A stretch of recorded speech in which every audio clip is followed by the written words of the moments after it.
안녕하세요. 저는 그냥 평범한 30대 주부였습니다. 너무 답답하고 속상했던 제 인생 하소연해보고 싶어 이렇게 사연을 보내게 됐습니다. 저는 20대 후반 지인의 소개로 남자를 소개받았습니다. 푸근한 인상이 통통한 몸매 아주 평범한 직장 남자였어요. 한눈에 끌리는 사람은 아니었지만 얼굴값 하는 것보단 100배, 1000배 낫겠다 싶어 그 남자와 몇 번 더 만남을 가져봤어요. 얼굴만큼이나 별 다를 게 없는 그런 남자여서 저는 더 결혼 상대로 괜찮겠다라는 생각이 들었고 그쪽 역시 저와 비슷한 생각을 가지고 있어서 저희는 만난 지 2달 만에 결혼을 하게 되었어요. 남편 외모나 조건이 뭐 하나 특출난 게 없으니까 진짜 바람 걱정은 안 해도 되겠다 싶어 저는 항상 남편을 거의 방치해뒀어요.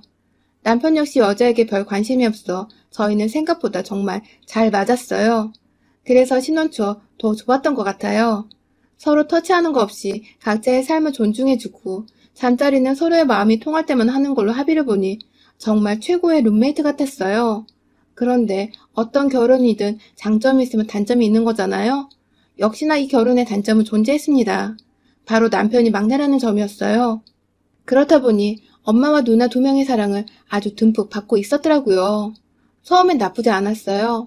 왜냐면 남편의 누나들이 남편을 챙길 때마다 저까지 아주 잘 챙겨주셨거든요. 시어머님 역시 남편을 잘 부탁한다며 항상 저에게 친절하게 대해주셨어요. 하지만 이 모든 행복은 딱 1년짜리였어요. 남편은 결혼 생활 1년 동안 총 4번 직장을 옮겨 다녔고 그것 때문에 저는 제대로 남편에게 생활비조차 받지 못했어요.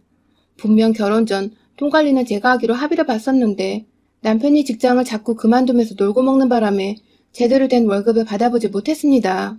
저는 그게 너무 열이 받아서 자꾸 남편에게 잔소리를 하게 됐어요. 아니, 이번 달에도 생활비를 못 주면 나 혼자 일해서 다 내라는 거야? 언제까지 생활비만 당신 뒤치다꺼리까지 다 나 혼자 해야 되냐고. 아, 나도 오래 다니고 싶지. 그런데 몸이 너무 힘들어서. 다 힘들어, 다. 나도 힘들고 세상 사람들 직장인데 다 힘들다고. 왜 당신만 힘들 거라고 생각하는데? 좀 제대로 좀 하라고. 이날 처음으로 남편에게 화를 내며 잔소리를 했어요. 남편은 완전 기가 확 죽었더라고요. 그런 남편이 조금은 불쌍해 보이길래 퇴근길에 장을 봐서 집으로 딱 들어갔는데 신발장에 못 보던 신발들이 있는 거예요. 저는 갑자기 불안해졌어요.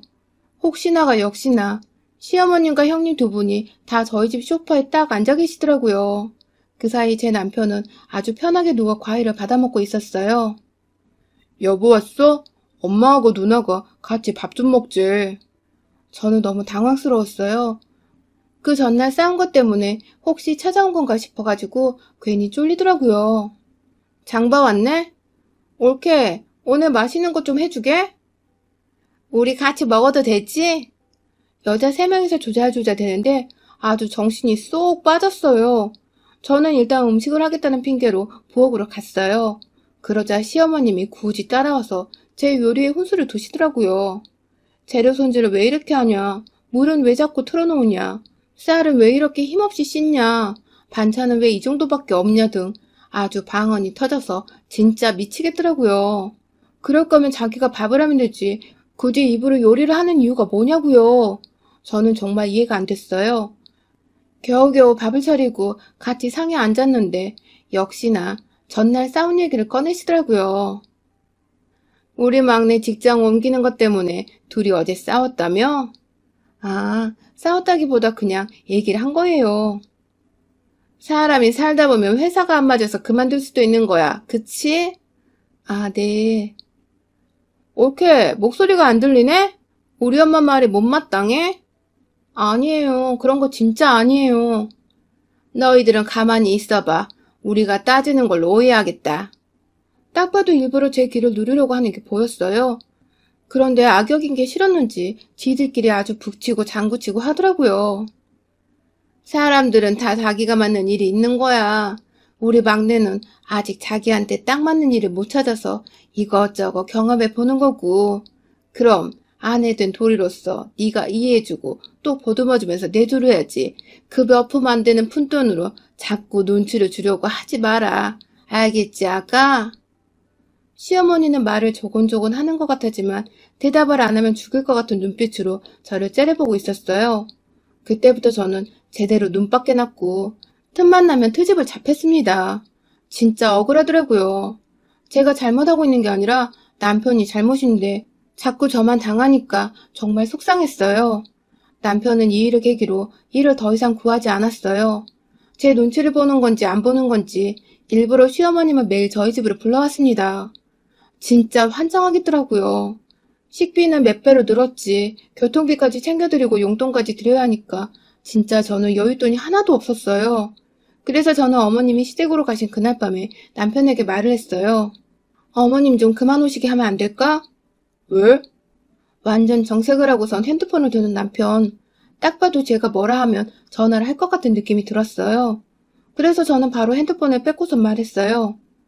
아 진짜 언제까지 나 이렇게 살아야 되냐고. 힘들어. 진짜 당신은 일도 안 하면서 먹을 거나 축내고 앉아있고 거기에 시어머님이랑 형님들 오시면 식비는 몇십 배라고. 내 입장 좀 생각해야지. 왜 당신 입장만 생각하냐고. 제가 돈으로도 너무 힘들고 시댁 식구들이 오면 쉬지도 못해서 정말 너무 힘들다고 말하니까 그제서야 고개를 끄덕이더라고요. 그래서 저는 잘 알아들었나 보다 생각했었는데 아니었어요. 그 인간 몸뚱아리만 둔한 게 아니라 눈치랑 뇌도 둔하더라고요. 제가 퇴근하고 돌아왔는데 역시나 소파에 나란히 그 넷이 앉아있었고 거기에 남편은 저에게 말했어요. 엄마랑 누나도 없다고 생각해. 그냥 나 보러 온 거니까 편하게 쉬어. 아니, 저렇게 말하면 제가 어떻게 되냐고요. 그 말을 들은 시어머니가 형님들은 저에게 물었어요. 우리가 오는 게 불편하냐? 옳게, 설마 우리가 오는 것 때문에 막내한테 뭐라 했어? 설마, 진짜? 아니지? 그 세 사람이 앉아서 저를 보고 따져묻는데 진짜 머리가 어지러지고 속이 울렁거리더라고요. 진짜 그 누가 그 자리에 섰어도 저와 같은 기분이었을 거예요. 여자 새내기는 정말 너무 셌습니다. 그렇게 저는 또 쩔쩔매면서 아니라고 그런 말뜻이 아니었다고 변명을 하고 또 아부를 떨었어요. 그 후 세 사람은 일주일에 5번씩 저희 집에서 살았고 저는 두 손 두 발 다 들어버렸어요. 그러다 진짜 제가 장염으로 집에서 알아 누운 적이 있었는데 그때 진짜 제대로 일이 터졌어요. 아파서 자고 있는 거 뻔히 하면서 TV 볼륨을 미친 듯이 키워놓고 아주 떠들면서 놀고 있는 거예요. 그래서 저는 남편에게 전화를 해서 잠깐 방으로 와달라고 말했어요. 남편은 방에 들어와서 해맑게 웃으면서 왜? 그러더라고요. 저는 진짜 열받았는데 최대한 참으면서 부탁했어요. 나 너무 아파서 그러는데 약이랑 물 좀, 그리고 TV 볼륨 좀 낮춰줘. 잠을 못 자겠어. 남편은 알겠다면서 거슬러 나가 큰 소리로 말했어요. 혜진이가 시끄럽다고 TV 끄라는데? 저는 진짜 시겁했어요.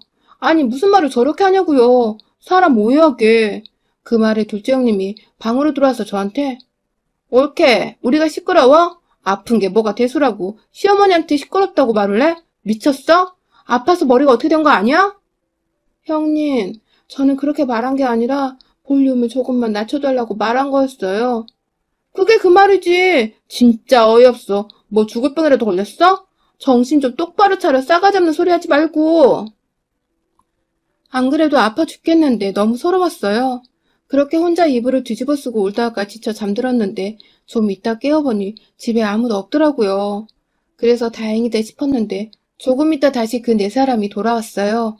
아주 고기 냄새를 풀풀 풍기면서 시끄럽게 들어오는데 남편 손에 제 지갑에 들려있는 거예요. 저는 황급히 핸드폰을 확인해봤더니 거의 30만 원어치 소고기를 잡수고 왔더라고요.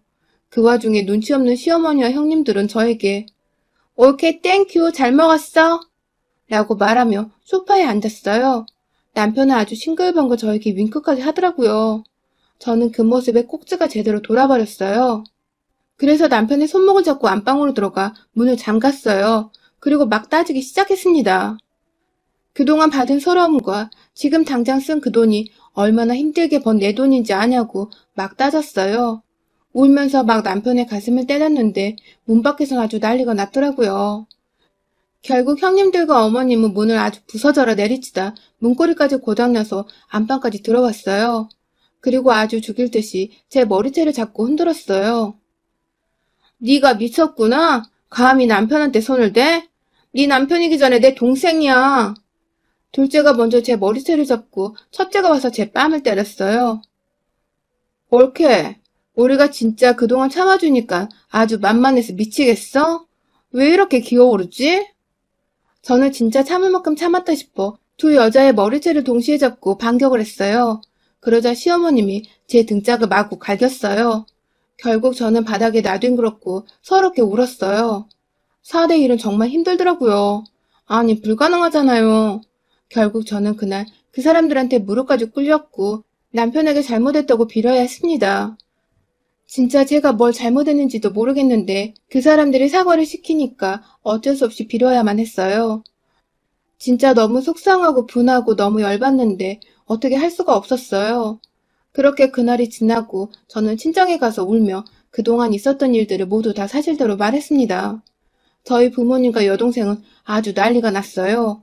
부모님은 당장 이혼하라면서 저한테 불같이 화를 내셨어요. 절대 그거 안 바뀐다고, 그런 놈한테 이용당하지 말고 당장 이혼하라고, 그리고 이혼을 할 때 하더라도 복수는 하고 이혼하라며 저희 집으로 다 같이 향했습니다. 저희가 도착했을 때 역시나 그 사람들은 소파에서 TV를 보고 있더라고요. 저희 부모님과 여동생은 안녕하시냐면 자연스럽게 그들을 밀치고 소파에 다리를 한껏 벌리고 앉아버렸어요. 시어머님과 형님들은 아주 구석으로 밀려났고 남편은 멍한 표정으로 저를 쳐다봤어요. 저는 외면했고 남편은 땀을 흘리기 시작했어요. 시댁 식구들은 아주 눈치를 보면서 서로 눈빛 교환만 줄장하더라고요. 냉랭한 분위기에 저희 아빠는 남편에게 말했어요. 자네는 장인어른 장모님 왔는데 음료도 안 내오나? 아, 아버님 죄송합니다. 남편은 황급히 냉장고를 열어 냉장고를 살피는데 지네들이 다 처마시고 처먹어서 남아있는 게 없더라고요. 그러면서 저를 쳐다보는데 제가 입모양으로 어쩌라고 라고 말했어요. 쭈뼛쭈뼛 대면서 거슬러 오더니 장인어른 마실 게 없는데. 아빠는 완전 인상을 팍 쓰시면서 왜 이렇게 눈치가 없어? 없으면 달려가서 사와야 할 거 아니야? 아, 네, 장인어른. 말하고 나가려고 신발을 신었어요. 근데 남편은 백수라서 돈이 없잖아요? 저를 살짝 부르면서 돈을 달라고 하는 거예요. 저희 가족들은 그걸 보고 완전 헛웃음을 지었어요. 제가 돈을 안 주니까 계속 절 부르는 거예요. 그 모습에 저희 아빠가 또 열받으셔서 자네 몇천 원도 없어서 내 새끼한테 돈 구걸하나? 자넨 몇천 원도 없으면서 뭘 믿고 일을 안 하는 건가? 난 뭐 돈이 많아서 일을 안 구하는 줄 알았지. 그러자 시어머님이 입을 열었어요. 아니 그건 애가 맞는 일을 못 찾아서 그런 거예요. 사돈, 사람들이 다 맞는 일만 하는 줄 아세요? 다들 안 맞아도 열심히 돈 벌려고 하는 겁니다. 1년째 놀고 있으면 이건 문제 있는 거라고요. 시어머님은 아버지가 완전 팩트로 따져버리니까 아주 얼굴까지 빨개져서 아무 말도 못하더라고요. 내 딸이 힘들게 번 돈으로 편하게 살려고 했나 본데 나는 그 꼴 절대 못 봅니다. 뭐요? 그럼 애들 이혼이라도 시키겠다는 말씀이세요? 당연한 걸 뭘 모르십니까? 1년이면 참 많이도 참아줬지. 아무리 양심이 없다 해도 그렇지. 벼룩도 당신네들보다 낫겠어요. 시어머니와 형님들은 줄창 당하니 할 말이 없어졌는지 계속 욕만 하더라고요.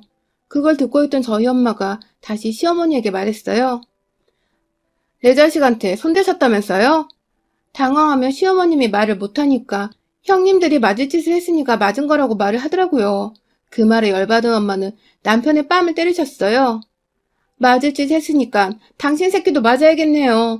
내 딸 피 같은 돈으로 놀고 먹은 값 다시 뱉어내야 할 거야. 당장 내일 소송 진행할 테니까 아주 제대로 혼나보라고. 시어머님은 저희 엄마의 머리채를 잡으려다가 제 동생에게 머리채를 잡혔고 그대로 몸싸움이 일어났습니다. 그 모습에 열이 받은 아버지는 그 사람들을 모두 집 밖으로 내보냈어요. 여기 내 딸이 그동안 혼자 벌어서 혼자 돈 낸 집이니까 당신들은 들어올 자격도 없어. 당장 꺼져. 아예 문 밖으로 내보내고 문고리랑 완전 잠금까지 눌러버려서 밖에서도 열지 못했어요. 그날 저는 가족들과 앞으로의 계획을 함께 이야기했고 말 그대로 이혼 소송을 진행했습니다. 가장으로서 최선을 다하지 않은 죄야 빚을 만든 죄, 그리고 아내를 폭행한 죄, 다양한 것들로 저는 소송을 준비했어요. 남편은 진짜 저한테 딱 한 번 빼고 돈을 준 적이 단 한 번도 없었거든요. 그걸로도 이미 이혼 사유가 됐었기 때문에 소송이 어렵진 않았어요. 훨씬 불리한 게 많은 쪽이 남편이기 때문에 계속 저에게 합의혼을 하자며 매달렸지만 저는 절대 안 된다고 오빠가 말해줬어요. 그러자 남편은 무릎까지 꿇고 빌더라고요. 첫째 누나는 이혼할 때 돈도 제대로 못 받고 나와서 한 푼도 없고, 둘째 누나는 알잖아. 돈 개념 없이 명품 사들이는 거. 거기에 사기까지 당해서 우리 집 진짜 개털이란 말이야. 왜? 네 엄마 있잖아. 나 괴롭힐 때 이용한 네 엄마. 엄마가 돈이 어딨냐? 지금 사는 것도 전세라. 이것마저 없으면 우리 진짜 길바닥에서 살아야 돼. 진짜 잘못했어, 여보. 내가 잘못했어. 진짜 너무 웃겼어요. 애초에 남편은 저에게 거짓말을 했더라고요. 그렇게 좋은 집은 아니었지만 그래도 그 집이 자기네 거라고 엄마가 나중에 자기한테 물려줄 집이라고 자랑하더니 가진 게 없어서 있는 척하고 싶어 거짓말을 한 거였대요. 완전 막장도 이런 막장이 없었어요. 저는 더 용서할 수가 없어서 절대 합의혼은 없다고 말했습니다. 그러자 시어머님이 저한테 찾아와서 따지더라고요. 꼭 이렇게 해야겠냐고. 자기네들 입장에선 충분히 뭐라고 할 수 있는 건데 왜 이런 거 가지고 이혼을 하자며 적반하장으로 나오더라고요. 그걸 동생이 보고 엄마한테 일러서 집에 있던 엄마가 물을 한 바가지 가지고 나와 시어머니에게 부어버렸습니다. 제대로 물사다기를 맞은 시어머님은 아주 날뛰었고 저희 엄만 한 바가지 더 줄까요? 여기가 어디라고 뻔뻔하게 찾아와? 진짜 얼굴이 몇 개예요? 아 됐고 또 찾아와 봐요. 그땐 물바가지로 안 끝날 테니까. 엄만 제 손을 잡고 집으로 들어갔어요. 어디 다친 곳 없냐면서 저를 안아주시는데 저는 진짜 너무 웃긴데 눈물이 나서 엉엉 울면서 웃었어요. 그런 일들이 생긴 후에 저희는 결국 이혼을 했습니다. 남편은 결국 저에게 위자료를 줘야 했고 재산 역시 공동재산이 없어 나눌 것도 없었습니다. 남편은 또 백수의 빚까지 늘어버렸어요. 결국 진짜 전세금까지 빼서 저에게 줘야만 했고 그들은 첫째네 월세방에서 지낸다고 하더라고요. 그렇게 이혼을 하고 7개월쯤 지나서였나? 남편이 취업이 안 된다며 돈 좀 빌려달라고 저에게 찾아왔다가 아빠한테 걸려서 진짜 제대로 두들겨 맞고 도망갔어요. 그 후론 그림자도 안 비추더라고요. 진짜 이 얘기 누구한테 제대로 해본 적이 없어서 어떻게 보면 속 시원하게 복수하고 끝낸 일이지만 제대로 사람을 보지 못한 제가 너무 원망스러워 힘든 시간을 보냈어요. 한편으론 다행이고 경험이라 생각을 했지만 한편으론 누구를 원망할 수 없어 우울감이 심해져 한동안 가족들 몰래 술로 밤을 지새우곤 했어요. 그러다 안 되겠다 싶어 상담 치료를 받게 되었고 주변인들에게 털어버리면 좋다는 선생님 말에 저는 이렇게 용기 내어 사연을 보내게 됐습니다. 거의 다 잊었지만 그래도 제 자신을 원망하는 마음이 아직 조금 남아있어서 그걸 다 풀어보고 싶어요. 큰 사건을 겪음으로써 한 단계 성장한 거라고. 지금 다 털어버렸으니까 저는 앞으로 더 행복하고 즐겁게 살 거예요. 여러분들도 저처럼 힘든 일이 있으시면 이런 방법으로라도 털어보세요. 저도 쓰고 나니 한결 가벼워지네요. 마지막으로 저도 한마디만 하고 끝내볼게요. 이 벌레만도 못한 전남편과 그 가족들아, 이제 기생충처럼 살지 말고 사람처럼 똑바로 살아라. 여러분의 생각은 댓글로 남겨주세요. 오늘도 시청해주셔서 정말 감사합니다.